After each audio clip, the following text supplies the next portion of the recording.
Hey guys, today I'm going to talk to you about the new SpongeBob movie, Sponge on the Run. And now I'm a giant SpongeBob fan, so I feel like I need to preface this review with that. I grew up with SpongeBob, so I say. I mean, he came into my life in high school and stayed in it up until now. I'm a big fan of SpongeBob. Love the show, love all the characters. Love that I can now introduce them to my children because SpongeBob is still on, and now there's this new movie coming out. This is the third SpongeBob movie, but then we're also getting a new show called Kamp Koral, SpongeBob's Under Years. Get it? Like underwears, under years. That's how I take it anyway. It feels very SpongeBob. Anyway, I'm going to talk to you guys. I'm going to give you my SpongeBob Sponge on the Run review, review of the first 2 episodes of Kamp Koral, as well as some fun facts I learned during the SpongeBob press junket where I got to talk to the voice cast themselves. So let's get into it. But before I do, I'd love it if you take 1 second and hit that subscribe button. Hey, Tessa from Mama's Geeky here. Thank you so much for stopping by my YouTube channel.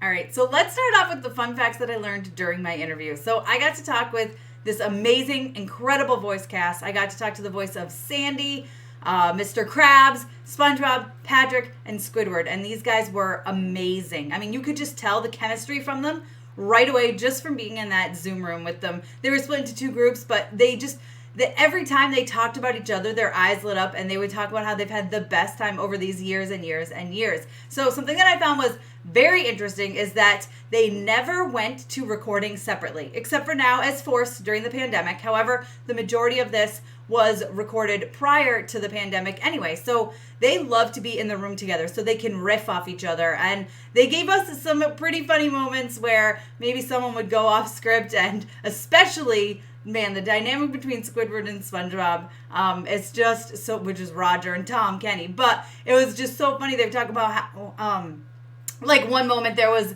a script that had SpongeBob saying, "Hey Squidward, hey Squidward, hey Squidward, hey Squidward," like 4 times.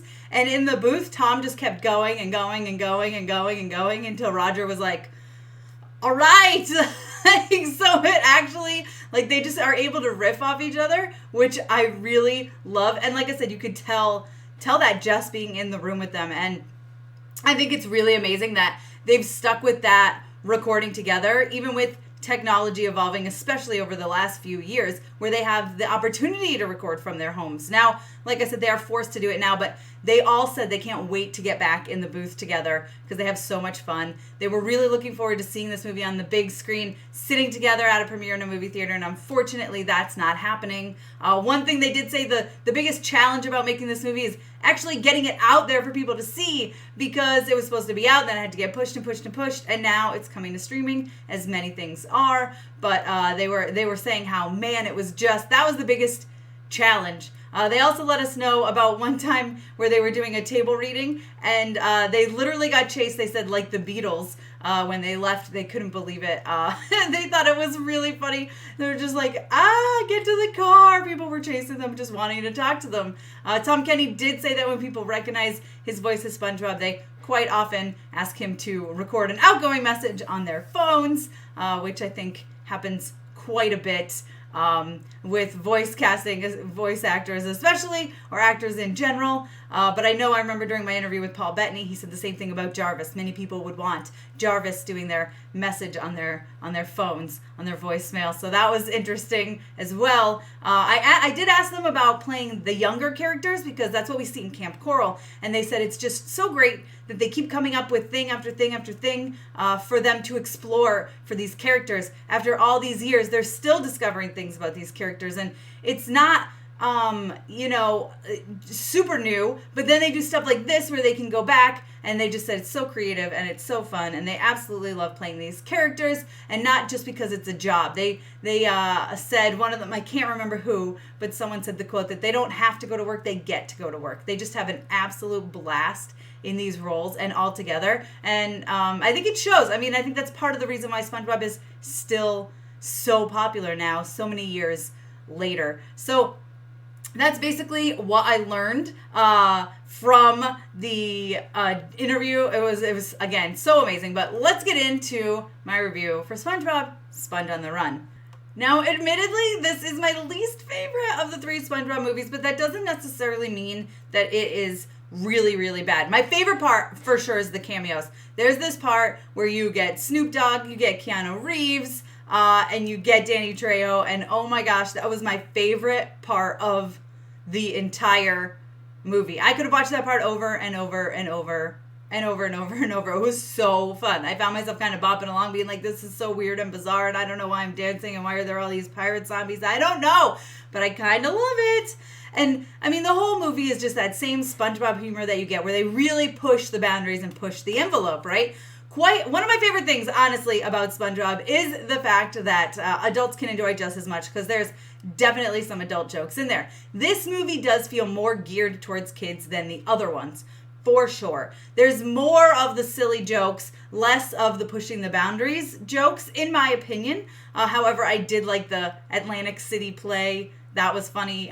Poseidon was a little, I love the voice casting, don't get me wrong. I love Matt Berry. I love What We Do in the Shadows. I think he's phenomenal. But Poseidon just kind of fell flat for me, especially like his reveal at the end. I was like, all right, listen, it didn't do anything for me, although my kids were cracking up. So, like I said, I have an 8 and a 9-year-old daughter, and they loved this movie. As soon as it ended, they wanted to watch it again. Instead, we did watch a couple episodes of Kamp Koral, which I'll get into in a minute, but they really loved it. I thought it was all right. It's not the best of the SpongeBob movies, but it's still SpongeBob. I love the look of it. I love the updated animation. I think it's beautiful. I enjoyed that. I loved the colors. So I was a big fan of that. The movie itself it's okay. You know, I give it a 3 out of 5 stars. It's not the best SpongeBob movie by any means. It's definitely got the elements of SpongeBob, but it just felt like it was kind of going all over the place. There's this plot somewhere in there, and in true SpongeBob fashion, honestly, he gets distracted and things happen, and it goes here and it goes there and it goes there, and it just got to be a little too much for me, a little too off the road, you know. They went off here and over there, and it was like, all right. I mean, I don't mind them doing it a little bit. It was too much for this one, and it felt like the plot kind of got lost in there. But like I said, I mean, I will watch it again. My kids will definitely watch it again. I think they've already watched it again. So SpongeBob Sponge on the Run, it's coming to Paramount Plus, along with, I believe, I'm going to check right now, the first 6 episodes of Kamp Koral on March 4th on Paramount Plus. So, yeah, be sure to check that out. Now, listen, Kamp Koral, let's get into that real quick. Kamp Koral, SpongeBob's Under Years, is set at camp. I have one qualm with this that I can't get over because I'm a hardcore SpongeBob fan. In Season 1, Episode 1, SpongeBob meets Sandy Cheeks.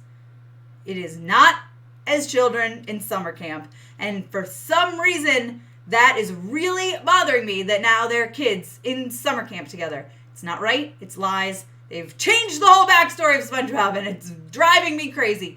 Also, at this camp is Mr. Krabs and his daughter. There's Squidward. I mean, it's just weird and bizarre, and it doesn't make sense. I would have felt much better if it was just stuck to, like, Patrick and SpongeBob. I understand why they're bringing in these characters, and they are bringing in new characters as well. It's just they're changing the backstory of SpongeBob, and it makes me really, really upset. I will say this cartoon has very much a SpongeBob feel. However, it does feel a lot more geared towards children. There's less of those adult quips, less of those pushing the boundaries in here, in my opinion. And it's definitely more geared towards the preschool, first, second, third grade type of crowd. You know, even my 9-year-old, I feel like she's teetering on a little too old for Kamp Koral, although she did enjoy it. I was surprised. So I thought it was all right. I didn't mind sitting and watching it, but I would take a SpongeBob SquarePants over that any day. It's definitely geared more towards the younger crowd, but it is the same voice cast, and like I said, it's the same characters you know and love, so it's definitely an interesting take, a new take on these characters. But again, the issue is it's really, really more geared towards younger kids, and that isn't how SpongeBob and Sandy met, and it drives me crazy. But I need to push that out of my brain. Just ignore it. Just pretend this is an alternate universe or something. I don't know. You guys let me know what you think down below in the comments. If you've seen SpongeBob Sponge on the Run or Kamp Koral, let me know your thoughts. and we'll discuss. Be sure to give me a thumbs up. Don't forget to subscribe. Hit the notification bell so you don't miss out on more videos like this one. As always, you can follow me over on Instagram and Twitter. I'm at Mama's Geeky over there. MAMASGEEKY.